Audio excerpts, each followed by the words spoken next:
Confucius who first said, "Not all monitors are made equal."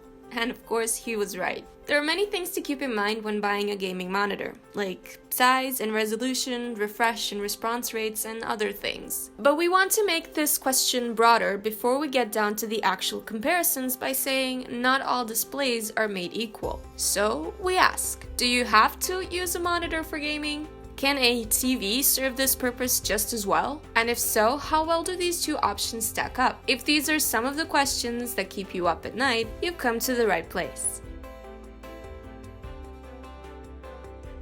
The first difference between TVs and monitors that comes to mind is the actual size of the displays. Most monitors are somewhere between 19 inches and 27 inches in diameter, but TVs only start at this size. And you can even find models that go over 100 inches. Although if we exclude these extremes, most TVs are generally between 30 and 60 inches. So the question here becomes, is bigger also better? The reason you won't easily find monitors larger than 27 inches is that anything larger than that wouldn't fit the purpose of a monitor. A monitor is designed with the intention to be viewed from up close, and you couldn't very well keep up with the image on a 40-inch screen from such a close proximity. So if you plan on doing most of your gaming in your chair at the desk, then bigger isn't always better, and it would be foolish not to use a monitor. But we never said that this video was limited to PC gaming. TVs are, of course, the preferable display for console gaming. But the reason for this is because console gaming is generally something you do on the couch, away from the TV. And by the same token, if you're a casual gamer who enjoys couch co-ops, then connecting your computer to a TV just isn't as bad an idea as some would make it out to be.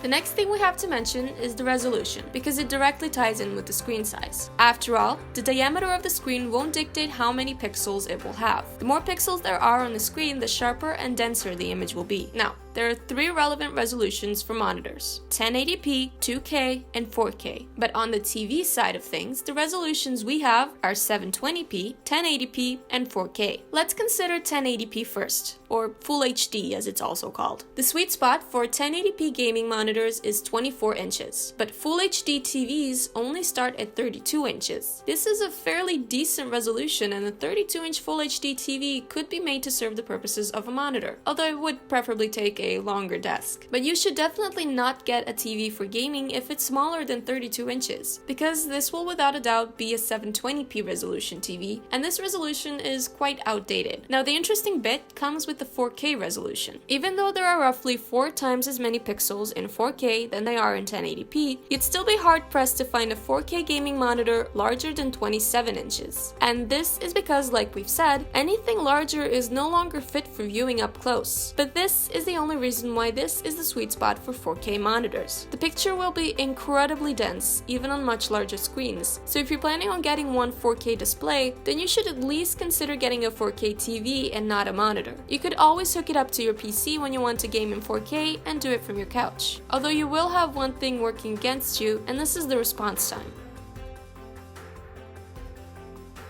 Pixels response times tell you how quickly a pixel can change color from black to white, or in some cases, from gray to a different gray. The reason that this is important for gaming is that lower response times allow for much smoother camera controls. Adversely, high response times can and will lead to motion blurring, and in some cases, ghosting. We won't get into why this happens here, but we do have a video on that, so check it out if you're interested. What we will tell you, however, is that gaming monitors generally have a response time of 1 millisecond or 4 milliseconds, depending on the panel they use. But TVs generally stick to the IPS panels, the slower ones, and even then they have a way higher response time than IPS monitors, because this just isn't as important to multimedia as it is for gaming. In fact, manufacturers almost never reveal the actual response times on their TV, but it's hard to imagine that they're within the single-digit range. Because there's no way to know for sure what the response time of a TV is, our suggestion is to stick to renowned brands like Sony, LG,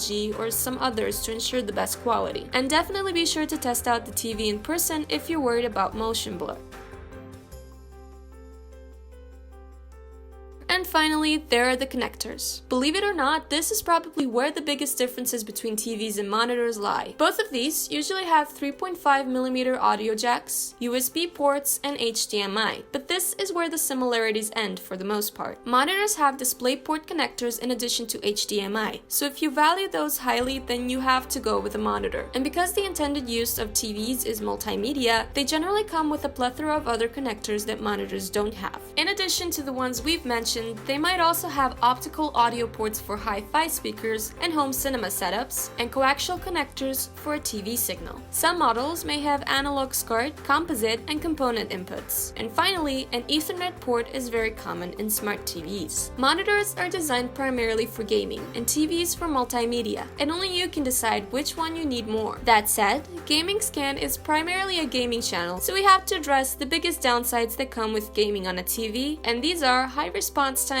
and potentially aliasing. High response times can lead to extensive motion blurring, as we've said, and this can make for some nauseating gaming experiences in fast-paced games. However, this won't be as big of a problem with high-quality TVs, and unless you're used to playing at 1 millisecond and you have quick reaction times, then it won't be that big of an issue. After all, consoles primarily use TVs as displays, and you don't see console gamers starting every gaming session with a bucket ready for vomiting. And of course, the other thing that's always been a problem on consoles is aliasing. Like we've said, screen size and resolution go hand in hand, and you should generally be striving towards the desired pixel density instead of just high pixel count. But if you're connecting a solid gaming PC to a TV, then you can always run anti-aliasing, so this isn't always an issue. So in conclusion, a TV can never replace a monitor, but the same is true the other way around. Monitors are objectively more responsive and provide a cleaner image, but if you don't mind the lower response times and some aliasing, then there's nothing so bad than gaming on a TV. How well TVs stack up against monitors for gaming. We hope that you find this video useful, and we'd love to hear what you have to say about this topic in the comments below. As always, don't forget to like and subscribe if you've enjoyed this video, and we'll see you next time.